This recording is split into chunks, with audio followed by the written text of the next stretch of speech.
ቆይታችን እየተባረካችሁ እንዳለ ተስፋ እናደርጋለን። አብራችሁ ተመልካቾቻችን ከአፍታ ቆይታ በኋላ ተመልሰናል። ነብይ ወደ አንተ እንመለስ። በሚዲያ ላይ እንደኔ አይነት ነብይ የለም፣ እንዲሁም ደግሞ እንደኔ አይነት ነብይ አይነሳም ብለህ ነበረ። ምን ለማለት ፈልገህ ነው? የሚገርመው በዛን ጊዜ እንደኔ አይነት ነብይ የለም፣ አልተነሳም፣ አይነሳም ነው ያሉት። ብዙ ሰዎች ግር ብሏቸው መጽሐፍ ቅዱሳችን ውስጥ እግዚአብሔር የመጀመሪያ ያስነሳው ነብይ ሙሴ በግልጽ በአካል ተገኝቶ ያወራው ያናገረው ስለ ህዝቡ ሰቆቃ፣ ስለ ህዝቡ ጭንቅ መጥቶ ያወራው ሙሴን የሚመስል ነብይ ግን ዳግም የለም። ከሙሴ በኋላ ኢያሱ ተተካ። ኢያሱ እንደ ሙሴ አልነበር። ምንም እግዚአብሔር ከሙሴ ጋር እንደነበርኩኝ ካንተ ጋር ሆናለሁ ቢለው እንደ ሙሴ እግዚአብሔር በሙሴ እንደተገለጠው አይነት አይደለም። ከሙሴ ከኢያሱ ጋር የተገለጠው በሙሴ ዘመን እግዚአብሔር ባህርን የከፈለው ሙሴ እጅ ላይ ባለ በትር ነው። በኢያሱ ዘመን ባህርን የከፈለው ኢያሱና ካህናቱ ወደ ባህር ሲገቡ ልዩነቱ ነው። አሁን እንደኔ አይነት ነብይ አልተነሳም ብዬ ስል በእኔ ጫማ ውስጥ ገብቶ የሚያገለግል የለም። ትልልቅ ዋጋ መክፈሎችን እየከፈልኩ መጥቻለሁ። ከዚህ በኋላ የሚመጣው ትውልድ እኔ በከፈልኩት ዋጋ አይደለም የሚጀምረው።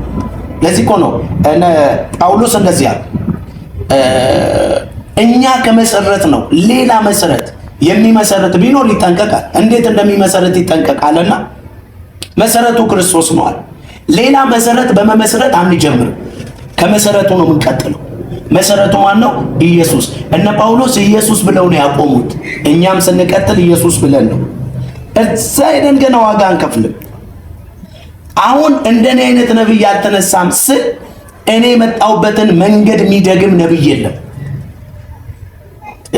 ገብቶሻል? ለምሳሌ እዚህ ከተማ ላይ የመጀመሪያ ነብይ የሚለውን ስያሜ ይዤ ተነሳው ጀመርኩ። ነገ ሐሰተኛ ነው፣ ሌባ ነው፣ አጭበርባሪ ነው፣ አትከተሉት፣ በመጨረሻው ዘመን ይነሳል የተባለው ሐሰተኛ ነብይ በሱ ተጀምሯል ምናምን። ትልልቅ ቸርቾች አሁን ከተማው ላይ ያሉ የተቀበሉን ትልልቅ ቸርቾች አትሂዱ ብለው ህዝባቸውን ይከለክሉ ነበር። ፕሮግራም ሊካፈሉ የሚመጣውን ሰው እንዳትሄዱ ሐሰተኛ ነው። አንድ ሰው እኮ መጥቶ ከኔ ጋራ አውርቶ ጸልዮ በኔ ውስጥ ያለውን መንፈስ መርምሮ አያውቅም። ዝም ብሎ እዛ ጥግ ተቀምጦ ወይ ካፌ ተቀምጦ ወይ ጀበና ስር ቁጭ ብሎ ሐሰተኛ ነው እሱ ጋር እንዳትሄዱ ይላል። ሚስቶቻቸው ይመጣሉ፣ ልጆቻቸው ይመጣሉ፣ በስውር ልጆቻቸውን ይልካል። ያኔ ትናንትና የተቀበልኩትን እዚህ ምድር ላይ ነገሌ የምትባል ምድር ላይ የተቀበልኩትን ዋጋ ከዚህ በኋላ የሚመጣው ነብይ እንደኔ አይነት ዋጋ አይቀበልም። ብዙ ድንጋዮች እኔ ላይ አርፈዋል። ከዚህ በኋላ የሚመጣው እንደኔ ሆኖ አይደለም የሚጀምረው። አየሩ ቀሎት ነው የሚጀምረው። ግልጽ ነው ሐሳቤ። ቀሎት ትውልድ ይቀበለዋል፣ ይሰማዋል። ለምን? ያውቃል የተገለጠውን የሆነውን እግዚአብሔር በምን አይነት ተአምር መጥቶ ምድሪቱ ላይ እንደሰራ። የእውነት ነው የምልሽ፣ ምድሪቱ ላይ ትልቅ ሪቫይቫል ነው የሆነው። በጣም እግዚአብሔር በእኔ አገልግሎት ምድሪቱን አናውጧታል። አንድ ጊዜ ነው ያናውጣል። ይህን ምድር ያውቀዋል። ማንም ሊክደው ማይችል ነገር። ያንን ግን ነውጥ ሳመጣ ተርቤያለሁ፣ ተጠምቻለሁ፣ የገንዘብ እጦት ነበረ፣ ማደሪያ የለኝም ነበር፣ ጫማ እጦት ነበረ። ዛሬ የሚጀምረው ነብይ ከዛ ይጀምሩ ልል የፈለግኩት እግዚአብሔር ነብይ አይቀባም፣ ነብይ አያስነሳም ለማለት ሳይሆን እኔ የከፈልኳቸውን ዋጋ በመክፈል የሚጀምር ነብይ የለም። አልተነሳም፣ አይነሳም። እንደኔ አይነት ሰው እንደኔ አይነት መከራ የሚቀበል ማለት ልንገርሽ፣ አንድ ጊዜ አንድ ቦታ ላይ አንድ አገልጋይ ይላካል እና ቦታው በጣም ምቹ አይደለም። ዶቢ የሚበላበት አሁን በልተሽ አሁን ይደብሻል። ወንጌል እንደዚህ ከሆነ ይቅርብኝ ብሎ ተመለሰ ማለት። ወንጌል ስድብ ከሆነ ይቅርብኝ የሚል፣ ወንጌል ላገለግል ወጥቼ የምታሰር ከሆነ ይቅርብኝ የሚል። አሁን እስራት የለም። እኔ ብዙ ጊዜ ታስሬያለሁ። ብዙ ጊዜ በወንጌል ምክንያት ብዙ ጊዜ ታስሬያለሁ። ሻሸመኔ ታስሬያለሁ። ሌጲስ የምትባል ከተማ ታስሬያለሁ። እስር ቤት እዚህ ነገሌ ታስሬያለሁ። የታሰርኩበት ምክንያት ምንድነው? ወንጌል። አሁን ከዚህ በኋላ የሚመጣው ትውልድ ኢየሱስ ጌታ ነው ሲባል አይታሰርም። ኢየሱስ ያድናል ብሎ ተናግሮ ማይታሰርበት ምክንያት አየሩ ተሰብሯል። በቃ አየሩ ላይ ያለ ስፒሪት ተመቷል። የማይቀበል የለም። አሁን ኢየሱስ ጌታ ነው ብትይ አስፋልት ላይ ወጥተሽ ውሃ የሚያቀብልሽ ትውልድ ነው ያለው። የእግዚአብሔር ሰው እንኳን ውሃ ጠጣ ይላል። ይሄ በቃ ይላል፣ ተለምዷል። እዚህ ከተማ ላይ የወንጌል ስርጭት በእኔ ነው የተጀመረው። አደባባይ ዝግ ነበር። ስቴዲየም አብያተ ክርስቲያናት ወጥተው አምልኮ አያደርጉም ነበር። በእኔ ነው የተሰበረው። ስቴዲየም መፈቀድ የተጀመረው ከኔ ፕሮግራም በኋላ 2009 ዓመተ ምህረት ላይ ስቴዲየም ላይ በተደጋጋሚ ነገሌ አርሴ ላይ 3 ጊዜ ስቴዲየም ላይ ፕሮግራሞች አድርጋል። ከኔ አገልግሎት በኋላ ነው አደባባዩ የተፈቀደው። ለረጅም ጊዜ ግን ዝግ ነበር። ከዚህ በኋላ ትውልዱ ቀሎት ነው የሚቀጥለው። እኔ የተቀበልኩትን ሸክምና መከራ ፈተናና ስቃይ የሚቀበል ነብይ በእንደኔ አይነት አይነሳም። ምናልባት በሌላ ሞቲቭ፣ በሌላ ክብር፣ በሌላ አቅም ያው መከራው ሊለያይ ይችላል። በሌላ ማንነት ግን ይለያያል። እኔ ባለውበት ጫማ የሚቀጥል ትውልድ የለም ለማለት እንጂ አንዱን ነብይ ዝቅ አንዱን ነብይ ከፍ ወይ ደግሞ የራሴን ስም ለማጉላት የራሴን ስም ለማተለቅ ሰዎች እኔን ፈልገው ወደ እኔ ቸርች እንዲመጡ ሌላው ሌባ ነው፣ ሌላው አጭበርባሪ ነው፣ ሌላው አይጠቅምም፣ ሌላው እግዚአብሔር አልቀባውም ለማለት የተጠቀምኩት ቃል አለመሆኑ በሚዲያ የሚሰሙኝ ሁሉ እንዲያውቁልኝ ይፈልጋል። ቴንክ ዩ። በጣም የሚገርም ጥያቄ ነው የጠየቅሽ። እሺ ነብይ፣ በጣም የሚገርም ጊዜ እያሳለፍን ነው። አብረን ስላለ በጣም እናመሰግናለን። ምንድነው የጽድቅ አገልግሎት በክብር ዓለም አቀፍ ቤተክርስቲያን ባላደራ ነው። ይህን አደራ እንዴት ልትቀበለው ቻልክ? በጣም የሚገርም ጥያቄ ነው። የጽድቅ አገልግሎት በክብር ዓለም አቀፍ ቤተክርስቲያንን ኃላፊነት አደራ ስንቀበል እኔ ይህንን ራዕይ ሳስብ የዚህ ራዕይ ባለቤት አይደለም፣ ባላደራ ነኝ። የሆነ ቀን ይህንን ራዕይ ይህንን አገልግሎት ለሆነ ትውልድ አስረክቤ ይሄዳል። አለቃ ወይ ደግሞ ነገ እኔ ሳቆም የኔ ልጅ የሚተካበት፣ የኔ ልጅ ሲያቆም የኔ ልጅ የሚተካበት ራዕይ ምናምን አይደለም። ባላደራ ነኝ። አደራዬን ለሚቀጥለው አደራ ተቀባይ ለሆነ ትውልድ አስረክቤ ነው የሚሄደው። ለዛ ነው ባላደራ የሚለውን ነገር ወደዋለሁ። ባላደራ ባለቤት አለ። የቤተ ክርስቲያን ባለቤት ክርስቶስ፣ መጽሐፍም እንደዛ ይላል። ክርስቶስ የቤተ ክርስቲያን ምንድነው ይላል? ራስ ነው። ስለዚህ እኛ ክርስቶስ ራስ በሆነባት ቤተ ክርስቲያን ላይ ባላደራዎች ነን። የዚህ ህዝብ ባላደራዎች ነን። እግዚአብሔር ይህንን ህዝብ ሲሰጠን አደራ ነው የሰጠን። መግቡት፣ አስተምሩት፣ አቅጣጫ አሳዩት። እኔ አቅጣጫ እንዳሳይ አደራ የተሰጠኝ ሰው ባለቤት አይደለሁም። አንዳንድ ሰው እንደ ባለቤት የዚህ ንብረት ወይንም የዚህ ህዝብ ባለቤት እግዚአብሔር ነው። የቤቱ ባለቤት እግዚአብሔር ነው። እኔ ነገ እንደሚሄድ ሰው ነው ማገለግለው። ነገ እንደሚሞት፣ ነገ ጥሪው ሲደርስ ወደ ጌታ እንደሚሄድ ሰው ነው እዚህ ምድር ላይ ማገለግለው። ስለዚህ ይህንን አደራ ስንቀበል እግዚአብሔር በብዙ ይናገረኝ ነበር። በነበርኩባቸው ቸርቾች ውስጥ ሆኜ እግዚአብሔር ወደ ሰፊ ራዕይ ያወጣል ብለው ነቢያቶች ባለውበት ቸርች መጥተው ይነግሩኝ ነበር።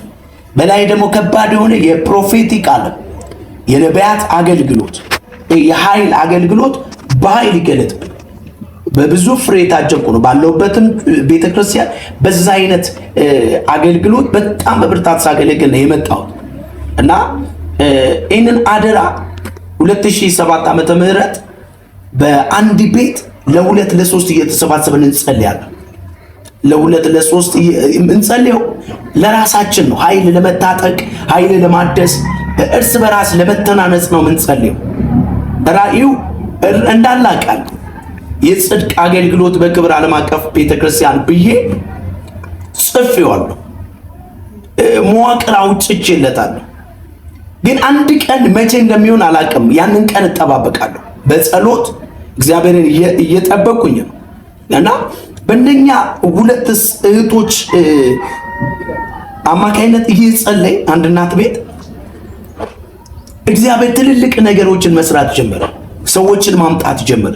እንግዲህ ህዝብን የሚሰጥ እግዚአብሔር ምላስ ስላለሽ፣ ታክቲክ ስላለሽ፣ ቋንቋ ስለምትችይ ምናምን አለ። እኔ በጣም ማንም የማያውቀኝ ሰው እዛ ቤት ግን እየጸለየ የሚገለጠው ክብር የሚሆኑ የእግዚአብሔር እጅ መቀመጫ እስክናጣ ድረስ በሁለት ሰው የተጀመረ ያውን ወደ ደረስንበት ደረጃ ይመጣ።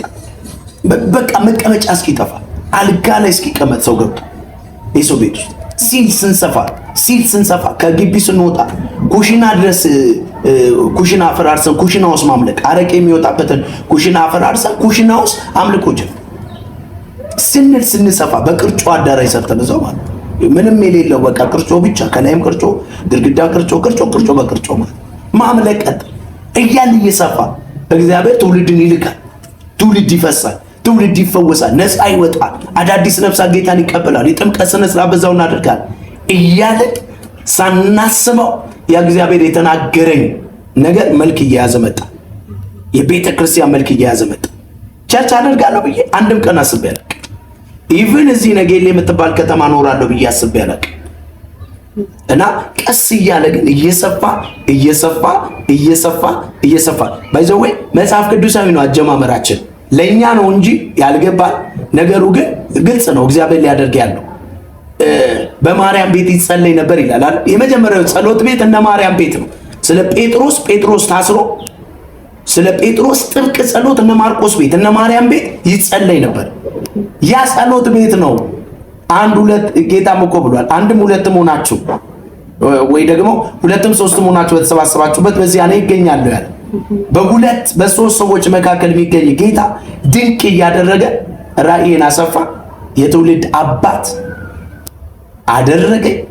በዚህ የጽድቅ አገልግሎት ቤተክርስቲያን ውስጥ እንደኔ እንደ ይስሐቅ የሚችለውን በማድረግ እያገለገልኩ ይቀጥላለሁ።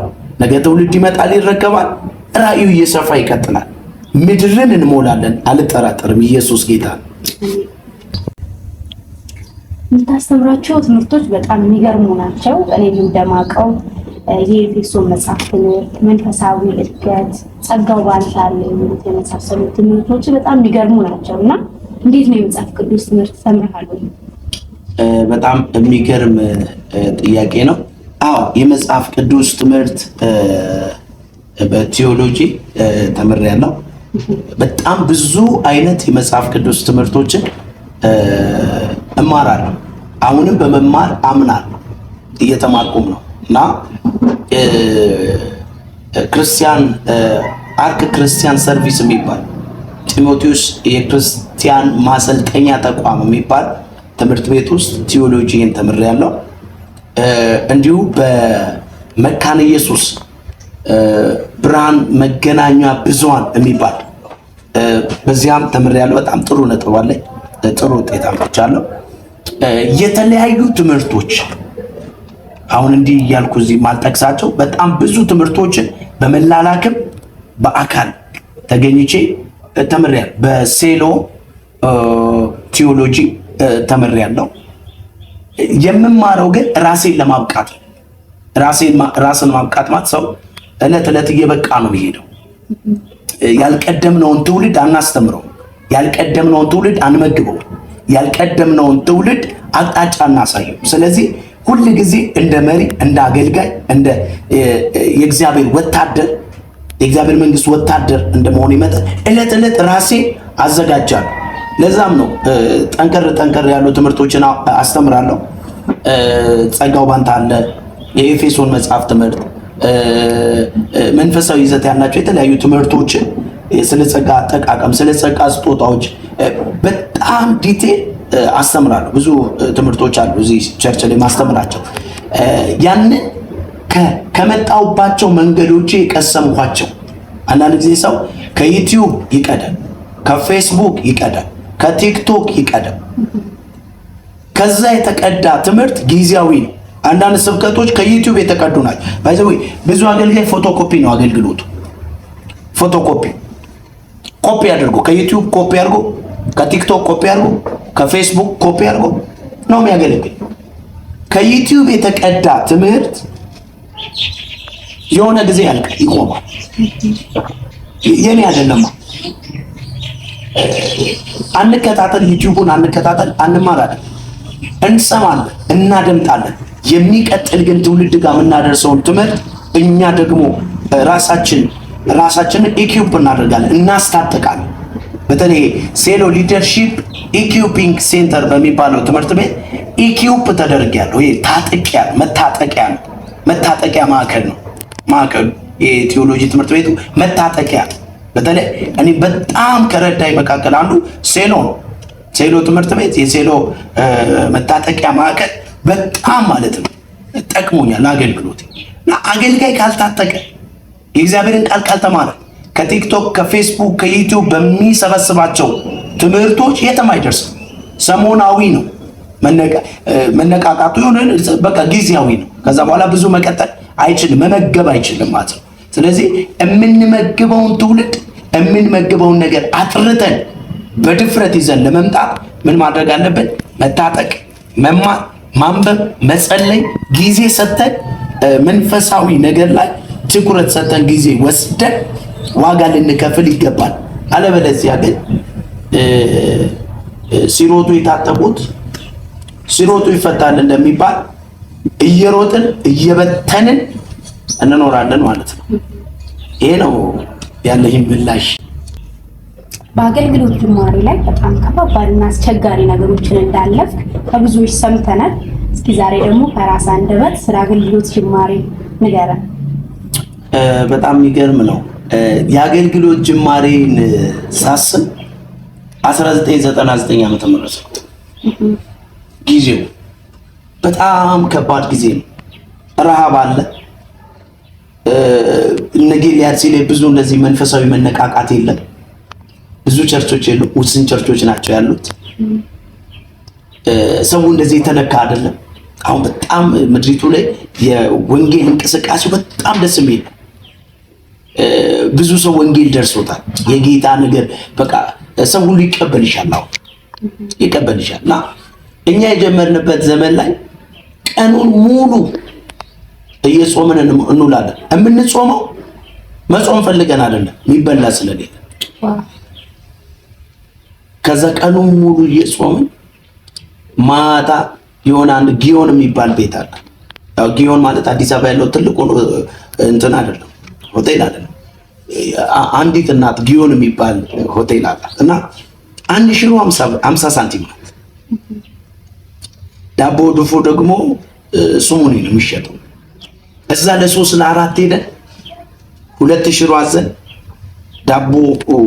ዳቦ ድፎ አዘን እሷን በልተን እናድራለን። ከዛ ከጠዋት ጀምሮ እስከ ምሽት ድረስ እየጾምን እናሳልፋለን። በጭንቅ ምናል የሚረዳን የሌለበት ሰዓት የጠፋ ቀን 40 ሳንቲም ብቻ እንፈልጋለን።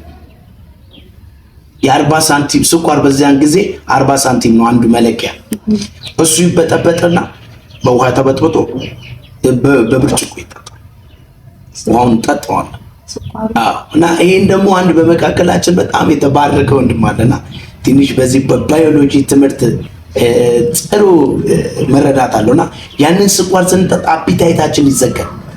በቃ ቀኑ ሙሉ ሆዳችን ሳይጮህ እንውላለን ማለት ነው። ያለፍንባቸው ጫማ ማጣቶች፣ በሰው ዘንድ ተቀባይነት ማጣት፣ የተጋፈጥናቸው ሞቶች። ብዙ ጊዜ ከሞት እግዚአብሔር አስመልጦኛል። ሊገሉኝ ሳንጃ ይዘው መጥተው በሳንጃ በተለይ አንድ ወንድም ሊገለኝ ሳንጃ ይዞ ማገለግልበት ድረስ ይመጣ። የተደበደብንበት ቀን ወንጌል ልንሰብክ ጎዳና ላይ በዛ ውስጥ የሚረዳን ሰው የለም ነበር። የሚቀበለን አገልጋዮች ናቸው ብሎ ማን ይቀበለን? የምናደርገው ልብስ የተቀዳደደ የተሰፋ። አሁን ከባል ሀገር የሚመጡ ስራ ለመስራት ለምሳሌ ከጎንደር የሚመጡ አጨዳ ምናምን ጊዜ የሚመጡ ሱሪያቸው ተሰፍቶ ልክ እንደዛ የተሰፋፋ ሱሪ ነው አድርገን የምንሄደው።